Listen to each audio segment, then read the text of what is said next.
Hello everyone, আমি প্রিয়াঙ্কা, একজন tedder and investor. চলুন আজ ট্রেড উইথ ইনভেস্টরিজের সাথে আমরা সারাদিনে কি ট্রেড নিয়েছি সেগুলোকেই দেখে নেওয়া যাক। নিফটি কাল যে রেঞ্জটা ক্রিয়েট করেছিল আজ কিন্তু সকালেও সেখানেই ওপেন হয় এবং সেখান থেকে সকালবেলাতে কিন্তু একটা ব্রেকআউট দেয়। বাট সেই ব্রেকআউটটায় কিন্তু প্রচুর জন লস করেছে। ঠিক আছে, ম্যাক্সিমাম এটাই হয়, সাইডওয়েজ মার্কেটে প্রচুর লসেস হয়। বাট স্টিল এরকম মার্কেট সিচুয়েশনেও আমরা কি করেছি চলুন সেটা একবার দেখি। এখানে কিন্তু আজ 12টার দিকে আমাদের একটা ট্রেড আসে এবং আমরা সেখানে এন্ট্রি করেছিলাম এবং স্টপ লস অ্যাজ ইউজুয়াল ভীষণই কম থাকে আমাদের, 500 পয়েন্ট ম্যাক্সিমাম 7-8 পয়েন্টের আমরা স্টপ লস রাখি এবং তার এগেনস্টে আমাদের টার্গেট যতটা ছিল টার্গেট হিট হয়েছে এবং এখান থেকে কিন্তু আমরা একটা প্রফিট জেনারেট করতে পেরেছি। যদি আবার নিফটির দিকে একটু আসি, নিফটি কিন্তু এই রেঞ্জটাকে ব্রেক করে ওই 3টের পরে একটা বেশ ভালো মুভমেন্ট দিয়েছে, বাট ওই টাইমে আমরা মার্কেটে অ্যাভেলেবল ছিলাম না, so we miss the tremendous opportunity.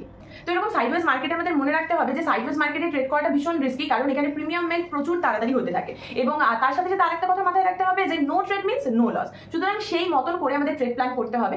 আর আপনি যদি স্টক মার্কেটে একদম নতুন হয়ে থাকেন এবং নতুন নতুন লাইভ মার্কেটে বসে ট্রেড করতে ভয় পাচ্ছেন, তবে ট্রেড উইথ ইনভেস্টরিজের সাথে বসে ট্রেড প্র্যাকটিস করুন। এখানে অনেকজন এক্সপার্টদের সাথে বসে আপনি লাইভ মার্কেটে লাইভে কিন্তু তাদের গাইডেন্স নিয়ে ট্রেডটা প্র্যাকটিস করে নিজে একজন প্রো ট্রেডার হয়ে উঠতে পারবেন। তো অবশ্যই স্ক্রিনে আসা নাম্বারটিতে আমাদের সাথে যোগাযোগ করতে পারেন। তো এরকম ডেইলি ট্রেড অ্যানালিসিস পাওয়ার জন্য আমার পেজ এবং ইনভেস্টরিজকে ফলো করতে ভুলবেন না। Thank you.